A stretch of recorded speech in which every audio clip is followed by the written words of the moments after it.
बहुत पुराने समय की बात है। पहाड़ों और जंगलों के बीच बसा हुआ एक छोटा सा गांव था जिसका नाम था सुखपुर। गांव के लोग साधारण थे लेकिन उनका जीवन शांत था। उसी गांव के पास एक गहरी और रहस्यमयी नदी बहती थी जिसे लोग कालधारा कहते थे। बुजुर्गों का मानना था कि ये नदी सिर्फ पानी नहीं बल्कि इंसानों की नीयत को भी परखती है। इसी गांव में रामू नाम का एक मछुआरा रहता था। उसकी उम्र लगभग 25 साल थी। उसके बाल हमेशा थोड़े बिखरे रहते थे।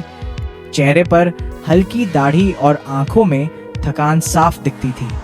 वह हमेशा वही पुरानी ऑफ वाइट कमीज और फीकी भूरी धोती पहनता था। रामू का जीवन आसान नहीं था। रामू के पिता भी मछुआरे थे। वे हमेशा उसे समझाते थे कि नदी से उतना ही लेना चाहिए जितनी जरूरत हो।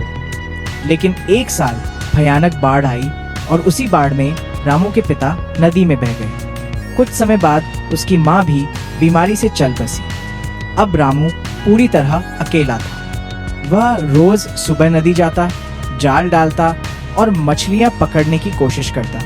कई बार उसे कुछ भी नहीं मिलता। गरीबी, भूख और अकेलेपन ने धीरे धीरे उसके मन में एक सवाल पैदा कर दिया। मेहनत वही करता है लेकिन सुख दूसरों को क्यों मिलता है? जब वह गांव के अमीर लोगों को देखता, उनके पक्के घर और अच्छे कपड़े देखता तो उसके दिल में जलन और लालच भरने लगता। वह मन ही मन सोचता कि काश उसके पास भी बहुत सारा पैसा होता ताकि कोई उसे नीचा न दिखा सके। एक दिन सुबह का समय था। नदी के ऊपर हल्का कोहरा छाया हुआ था। हवा बिल्कुल शांत थी।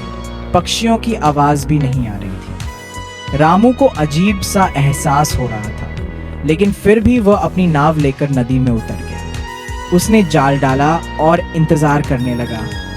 अचानक जाल बहुत जोर से हिला।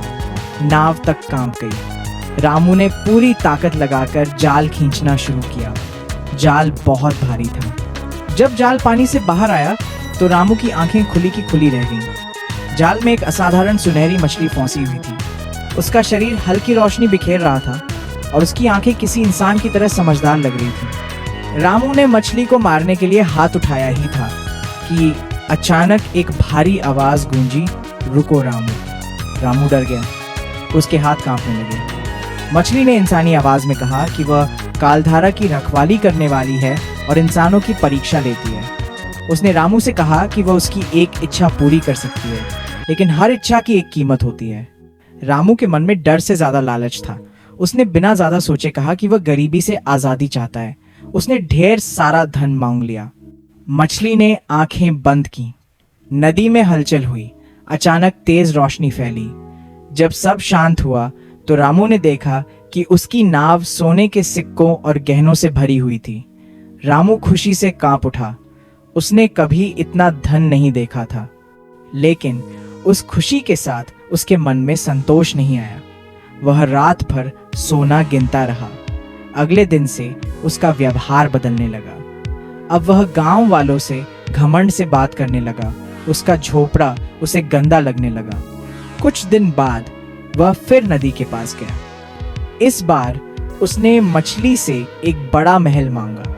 मछली ने चेतावनी दी कि लालच अच्छा नहीं होता लेकिन फिर भी उसकी इच्छा पूरी कर दी। रामू का झोपड़ा एक शानदार महल में बदल गया। अब रामू पूरी तरह बदल चुका था। उसने पुराने दोस्तों को पहचानना छोड़ दिया। गरीबों को दुत्कारने लगा लेकिन महल में रहने के बाद भी उसके मन को शांति नहीं मिली। अब उसे धन और महल भी कम लगने लगे। उसके भीतर सत्ता की भूख जाग गई।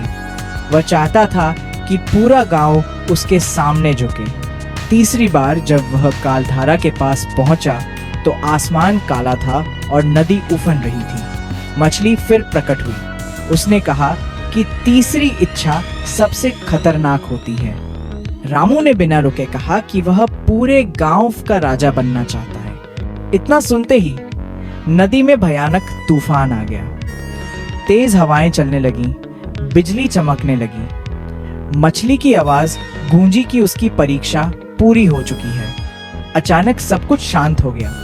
जब रामू को होश आया तो वह अपने पुराने टूटे झोपड़े के सामने खड़ा था।